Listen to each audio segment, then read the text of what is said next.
So tonight, it's topics I'm going to kind of speak to you as the adults and what we can do to maximize our brain potential, really with the emphasis and focus on how we can maximize our children's brain potentials.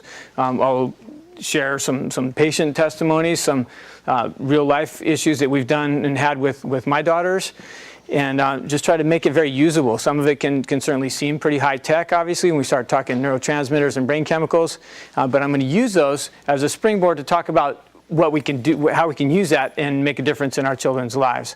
And hopefully it'll be very usable. Does everybody have the notes first off? Everybody good? As far as we have just one more? Yeah, no, we got another one. Two more? You got that, Laura? He's being left out. Great. So again, this is about feeding our children's brains. This is using food as nutrition. We're going to talk a lot about foods that would really compromise the way our children's brains would function, because there is a lot. And we'll talk about what we can do, things that are very good for our children's brains. So here we go.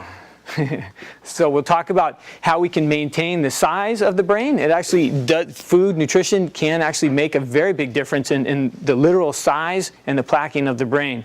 We'll talk about how we can improve the function of the brain, and that's where we'll talk a little bit about brain chemistry type stuff. We'll talk about the foods and the nutrition that can potentially reverse things like ADD, which is the same neurotransmitter, same brain chemical that has to do with focus and the ability to learn. So we're going to we'll spend a few minutes on that, and we'll talk about, again, how to improve focus and learning, and then what we can do to improve recall, which actually has to do with fat metabolism. So again, some of it's going to be somewhat technical, but hopefully very usable for you. We're going to talk about really cultivating the gifts. Our children have good, solid gifts. We have gifts. We want to be the best we can be to just be the best we can be, simply stated. The Maker's Diet is a nice kind of Christian-based book on whole food living and that sort of stuff, and he put this in about even the most intelligent person in the world, if you fail to fuel your body properly, your brilliant intellect may be dimmed or extinguished through poor nutrition and poor lifestyle decisions. It can and does make a huge difference. A good example of this is this Dr. Weston Price and Francis Pottinger. Weston Price was actually a dentist that traveled the world looking for perfect dental health. And what he found was these people in Switzerland, actually, that had the people that had the perfect dental health actually had no need of police, no need of doctors. They had what was the tuberculosis, TB was huge all around them, but this pocket of people had no TB even. And the big difference was they were basically uncultured. They were living off the land. They lived in this Hunza Valley where water and glaciers and stuff came down, so all the minerals from the mountainside and clean water came down from the mountains, and just had healthy people. Teeth, I just lectured to doctors a month ago, and they're all shocked that teeth are actually a dynamic structure. Any dentists in the room before I start? Yeah, they are a dynamic structure. We've seen cavities change and actually reverse by making dietary changes. So that's a possibility. Teeth are basically bones, and bones are minerals, so minerals are very calming and very therapeutic. So getting that stuff corrected will often help, even teeth. So right out of the gate, let's talk about foods that shrink the brain. By the way, if you want to get deep into this, this is the pinnacle book on this. A colleague of mine, Dr. Karazian, it's about a 600-page book. Light reading, bedtime reading, right? But he gets into all the different brain functions and chemicals and stuff. So foods that and I'm an interactive speaker, so feel free to ask questions as we go. I'll do my best to share what I can. But foods that actually shrink the brain, sugar, whole wheat, and excitotoxins. Excitotoxins are things like aspartame and MSG. Those excitotoxins literally kill brain cells. Whole wheat will actually literally shrink the brain. There are MRIs and that sort of stuff that show this and demonstrate plaquing in the brain and shrinking of the brain with whole wheat. And so we're going to talk a little bit about that. And sugar, a lot of people are already aware, hopefully, that sugar is very detrimental to the way we think. We're going to talk a little bit about why that is. Even the public schools are taking it out of all the vending machines and stuff. So it's private school, we want to be a little higher standard, really. So let's make the best of what we have for our kids. So from the sugar side, studies on 2,000 kids were fed processed foods and crashed on these on tests, on functionality tests. And then even pregnancy, it affects the nurturing the health of the child. Kind of a dim subject. Most of you have already had kids, but that is another modifiable issue. Health during the pregnancy makes a big difference on the vitality and the health of the child as they progress through life. I've seen that with heart function. I've seen it with adrenal functions in patients that I've dealt with as well. Again, very modifiable. What am I doing wrong?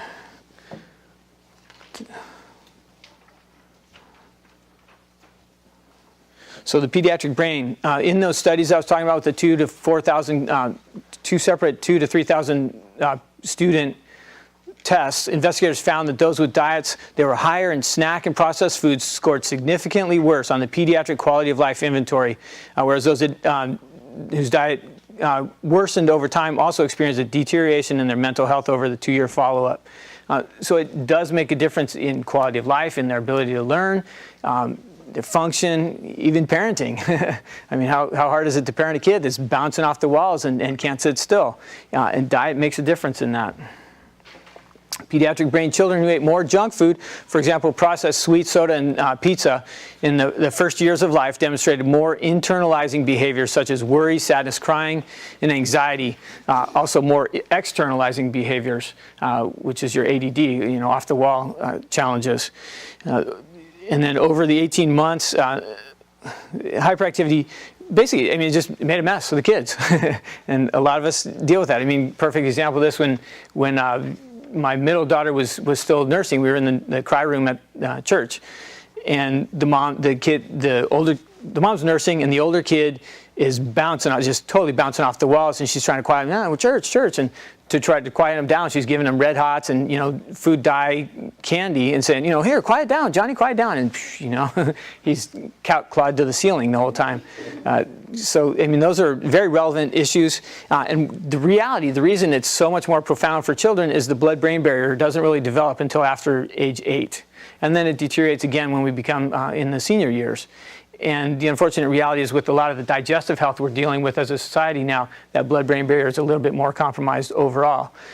But again, as the children prior to that 8-year age range, foods are a lot more prone to go directly to the brain because they lose that fatty bilayer that kind of protects the brain from absorbing the excitotoxin effects of things like food colors, yellow dye and blue dye and red dye, number 5, and those types of things. Those get a lot more directly and a lot faster, a lot more quickly to the brain.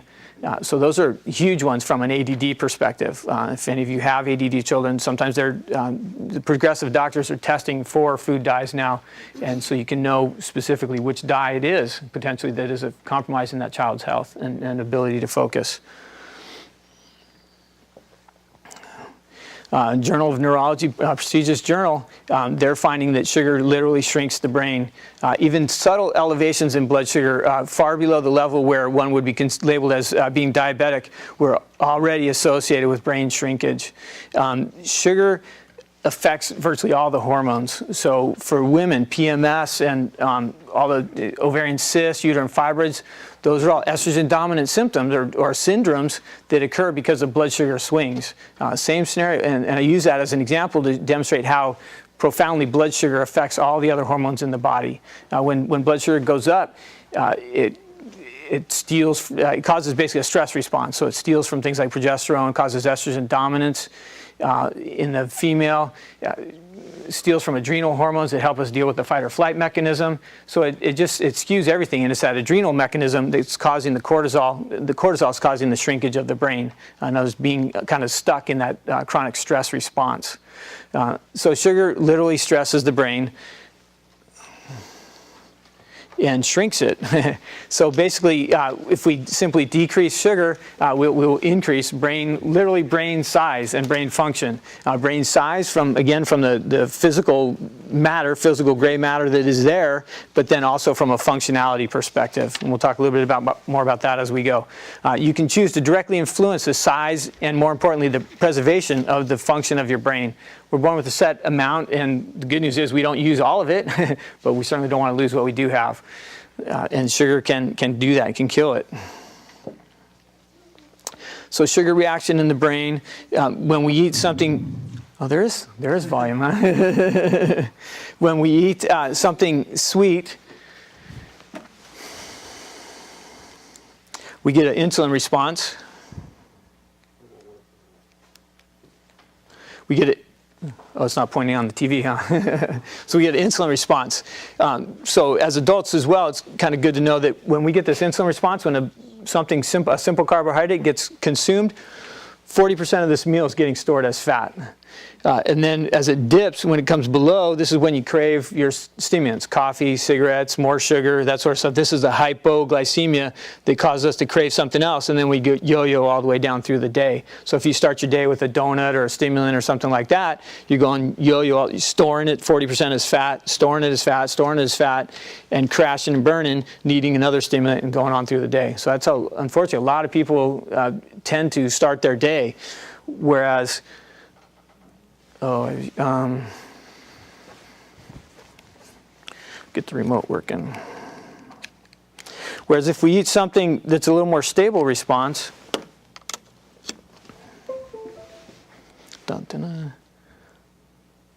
cooperate.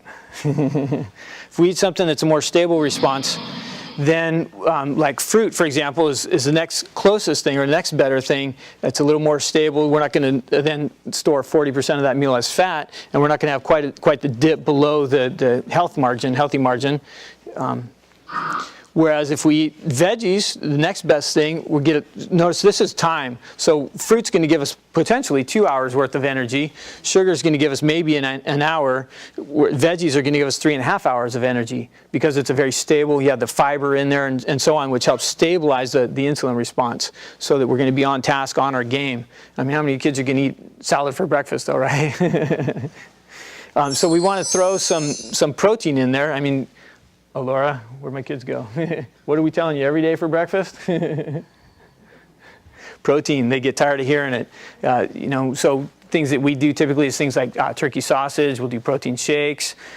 We do oatmeal with some protein powder in it potentially. What else do we do for breakfast, so, Laura? That's a lot of eggs. Eggs work most mornings.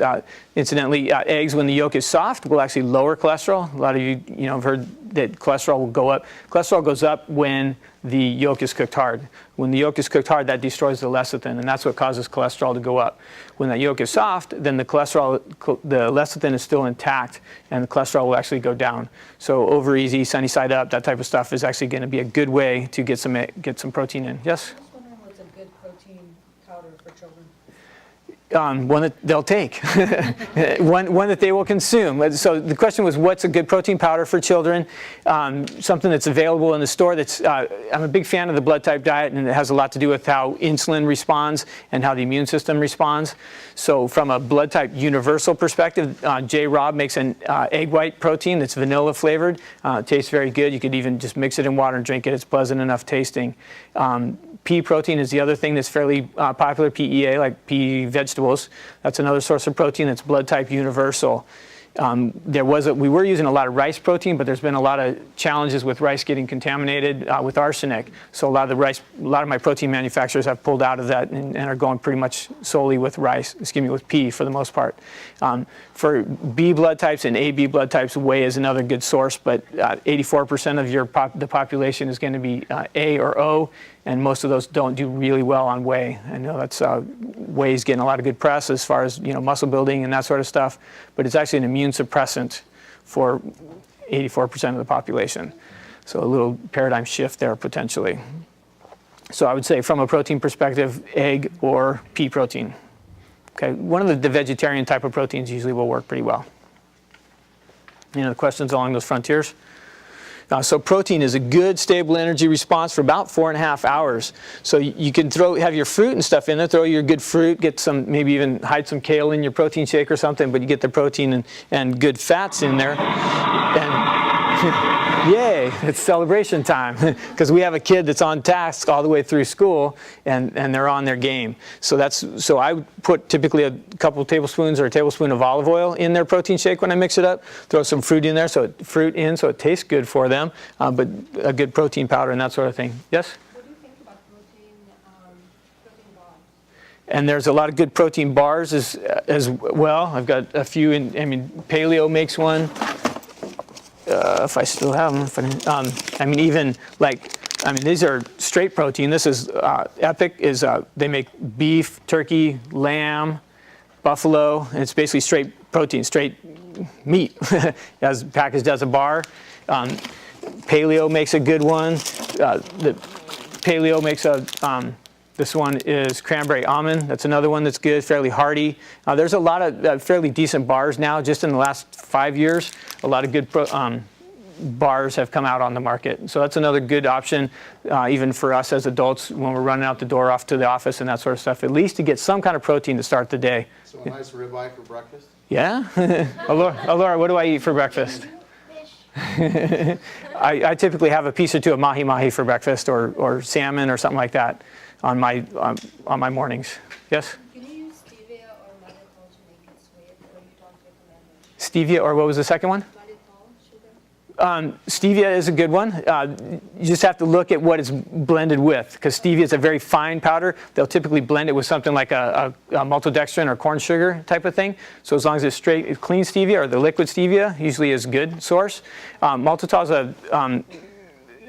an alcohol sugar. Those aren't quite as good. Xylitol is the other sweetener that I would recommend. Xylitol is actually very good for the teeth. It helps rebuild enamel and that sort of stuff. It's a neutral alkaline-based type thing, so it works well as far as that goes. So that's a good sweetener options. Any other questions on? Breakfast is a huge subject, and it's a big subject in our house for sure, daily. So sugar, this basically, we want to use this good fats, so we blend it, veggie, protein, and fat. We're going to have a good tasting, good stable energy response. We're going to be on our A game all day. Whereas if we send them out with Lucky Charms, they're going to be yo-yoing, and you're going to get a call from the first or second period teacher saying, Johnny's all over the place. He can't sit still. He's not focusing. So we want to stabilize this, send them out the door with something healthy, so that you don't get those calls from the principal. So the effect of sugar. Sugar affects memory. Incidentally, the brain's only energy source is glucose, is blood sugar. So when blood sugar dips, like we just showed, then we can't learn, and we're out of it. All the symptoms of poor blood sugar management are mental emotional. Hypoglycemic episodes, all the manifestations of those are mental emotional. People that look at a colleague of mine that is a professional witness for malicious crimes, every single time they test, they're hypoglycemic when they're doing hate crime type stuff, because they get crazy and jittery and lose logic as the brain gets starved for energy. So that's kind of what our kids are dealing with when we feed them wrong as they walk out the door. So we end up poor sleep. I'm talking about this with patients all day. That one of the first questions I'm asking as we're going through signs and symptoms, especially if we're talking about hormones, is how often are you waking up at night? The more unstable blood sugar is, I see people looking at their spouses, the more unstable blood sugar is, the more one would wake up at night. The more stable it is, you have that ribeye for dinner. If you're an O blood type, for example, you have a good stable blood sugar, you're going to sleep through the night. So that's a good sign of how unstable blood sugar is. Physical signs and symptoms: arm or hand pain, carpal tunnel syndrome, that sort of stuff. Those are all blood sugar issues when the person knows how to look for it. Neck pain on one side, the muscles on the left side of the neck, or right side potentially, but more typically on the left, those turn off when blood sugar is unstable. And because that unstable blood sugar also would potentially feed yeast problems. Yeast is another sign, another trigger for brain fog and that sort of stuff. Causes a lot of the dry skin, itchiness. Those are all yeast manifestations. People always think of yeast as eating yeast from breads and that sort of stuff, but yeast feeds on that undigested sugar, that undigested carbohydrate, and causes a lot of those symptoms. Brain fog is a huge one. Tailbone pain, the sacroiliac joint in here becomes unstable with unstable blood sugar as well. So when you're sitting there for a long time and feel the back starts getting uncomfortable and so on, that's potentially a sign of blood sugar issues as well. Pain when walking, the nerve receptors between the bones in the feet, those turn off and they don't fire properly when we run or walk when blood sugar is out of whack. So, if your back's hurting after walking around Disneyland all day or trying to keep up with Jenny at Rough Fit, then I would consider blood sugar considerations.